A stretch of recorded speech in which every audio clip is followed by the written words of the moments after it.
السلام علیکم ورحمۃ اللہ وبرکاتہ۔ عزیز طلباء، اللہ کی ذات سے امید ہے آپ سب خیر و عافیت سے ہوں گے۔ جماعت ناہم کی اسلامیات میں ہم نے کل حدیث نمبر 5 پڑھی تھی، اور عزیز طلباء آپ نے اس ہفتے کے سلیبس میں بھی دیکھا ہوگا کہ ایک ہی حدیث تھی، حدیث نمبر 5، جو کہ ہم نے کل کے سبق میں پڑھ لی تھی۔ آج ہم انشاءاللہ تعالی جو حصہ احادیث میں ہم نے 5 حدیثیں پڑھی ہیں، ان کو اختصار کے ساتھ ہم دہرائیں گے۔ اس کے لیے آپ کتاب کو دیکھیں گے۔ عزیز طلباء، ہمیں سب سے پہلی حدیث جو پڑھی تھی، افضل الاعمال لا الہ الا اللہ و افضل الدعاء الاستغفار۔ اس حدیث مبارکہ میں 2 حصے تھے۔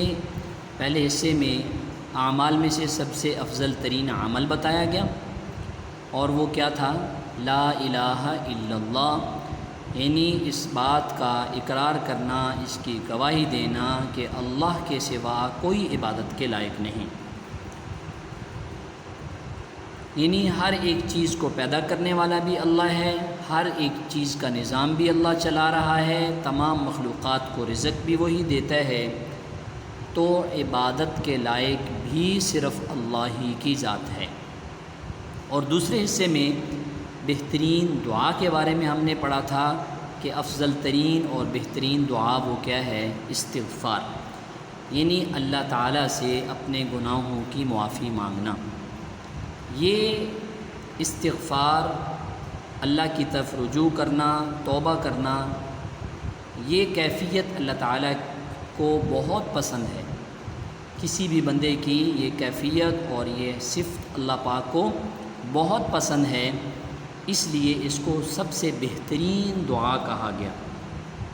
انسان ہونے کے ناطے ہر انسان سے غلطی تو ہو سکتی ہے، لیکن جیسے ایک حدیث مبارکہ میں آتا ہے کہ ساری کی ساری اولاد آدم خطا کار ہے، مگر بہترین خطا کار وہ ہے جو توبہ کرنے والا ہے۔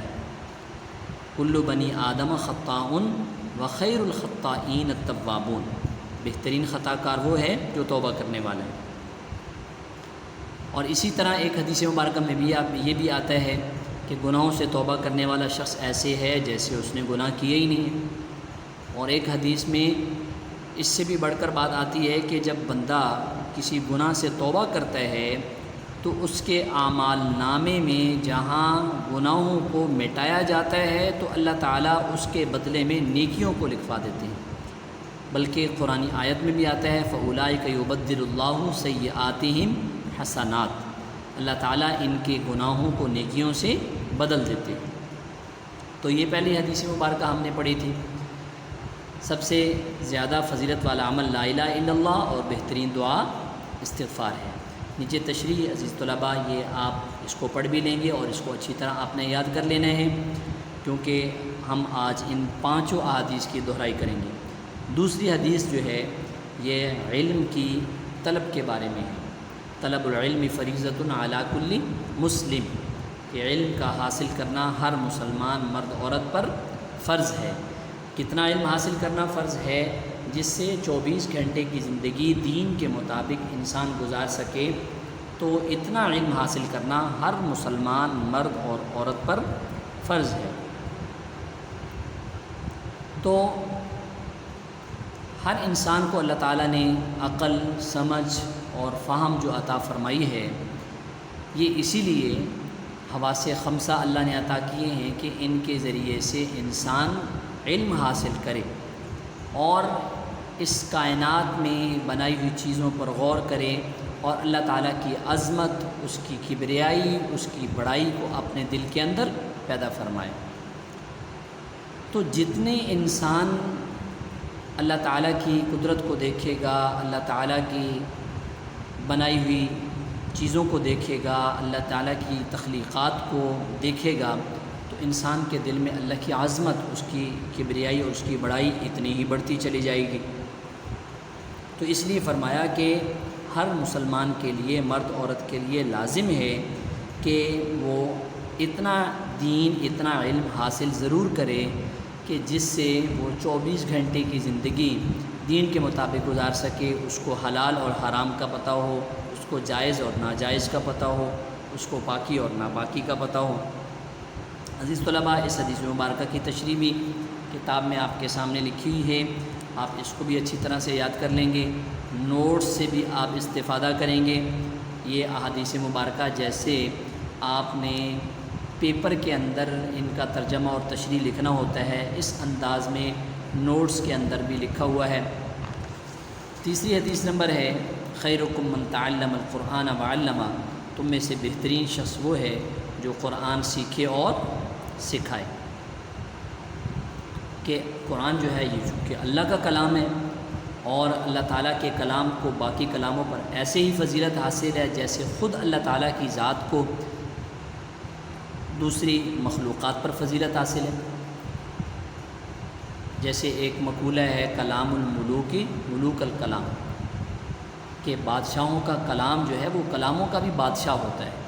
تو اللہ تعالیٰ کی ذات جو ہے وہ تو بادشاہوں کی بادشاہ ذات ہے، تو اس کا کلام بھی تمام کلاموں کا سردار ہے۔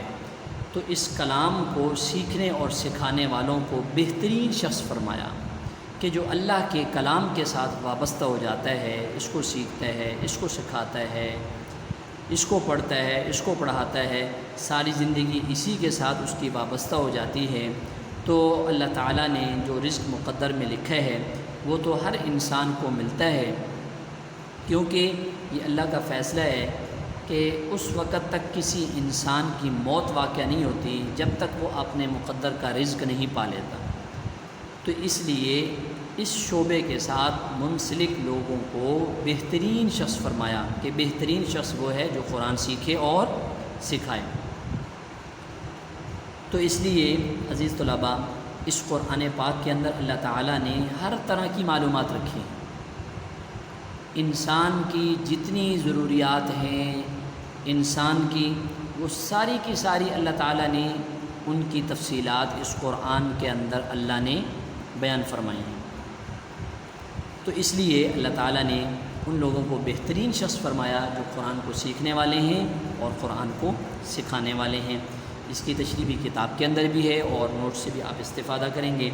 اگلی حدیث مبارکہ میں درود شریف کی فضیلت ہے کہ تم میں سے من صلی علیہ مرتن، نبی پاک صلی اللہ علیہ وسلم نے فرمایا کہ جس شخص نے مجھ پر ایک مرتبہ درود بھیجا، فتح اللہ لہ بابا من العافیہ، اللہ اس کے لیے عافیت کا ایک دروازہ کھول دیتے ہیں۔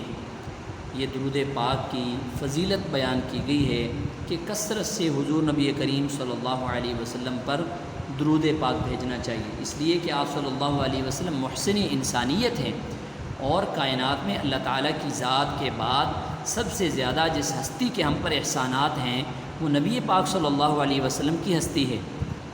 تو آپ صلی اللہ علیہ وسلم کے ان احسانات کی بدولت ہمیں حضور نبی کریم صلی اللہ علیہ وسلم پر کثرت سے درود بھیجنا چاہیے، تاکہ ہم اللہ تعالیٰ سے دعا کریں آپ صلی اللہ علیہ وسلم کے لیے برکت کی، آپ صلی اللہ علیہ وسلم کے لیے مقام محمود کی، آپ صلی اللہ علیہ وسلم کے لیے جیسے اللہ پاک نے دنیا کے اندر آپ کو عظیم مقام اور مرتبہ عطا فرمایا، اسی طرح اللہ آخرت میں بھی آپ کو عظیم مقام اور مرتبہ عطا فرمائیں۔ تو حضور نبی کریم صلی اللہ علیہ وسلم کے یہ احسانات کا تقاضا ہے کہ ہم آپ صلی اللہ علیہ وسلم کی اطاعت کریں، آپ کے حکموں کو بجا لائیں، اور کثرت سے حضور نبی کریم صلی اللہ علیہ وسلم پر درود کا ہدیہ پیش کریں۔ اس لیے کہ ایک حدیث میں یہ بھی آتا ہے کہ جو مجھ پر ایک مرتبہ درود بھیجتا ہے اللہ تعالیٰ اس پر 10 مرتبہ رحمتیں نازل فرماتے ہیں۔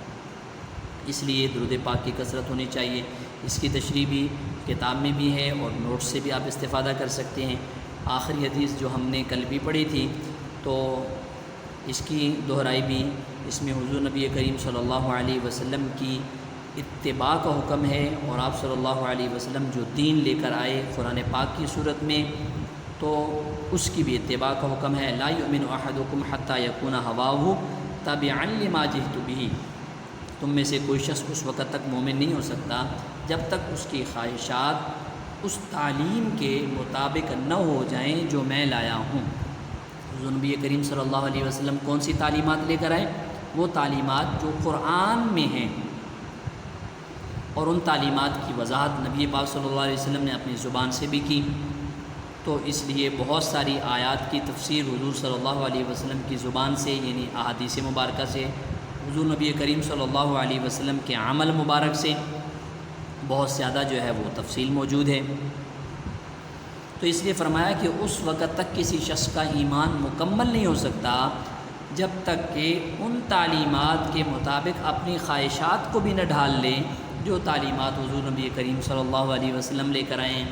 انسان کی اپنی خواہشات تو اس کو تعلیمات نبویہ سے ہٹاتی ہیں۔ نفس جو ہے، خواہشات جو ہے، یہ انسان کا بہت بڑا دشمن ہے۔ یہ تو انسان کو اللہ اور اس کے رسول سے دور کرنے کی کوشش کرتا ہے۔ اس لیے فرمایا کہ اس وقت تک کامل ایمان والا شخص نہیں ہو سکتا جب تک یہ اپنی خواہشات کو میری لائی ہوئی تعلیمات کے تابع نہ کر لے۔ تو عزیز طلباء، آج ہم نے یہ 5 احادیث جو ہے ان کو دہرایا ہے۔ آپ نے ان 5 احادیث کو اچھی طرح سے یاد کرنا ہے۔ انشاءاللہ اب اگلے ہفتے میں سبق کے حوالے سے ملاقات ہوگی، اس وقت تک آپ اس کو اچھی طرح سے دہرائیں، اس کو یاد کریں۔ اللہ آپ کا حامی و ناصر ہو۔ السلام علیکم ورحمۃ اللہ وبرکاتہ۔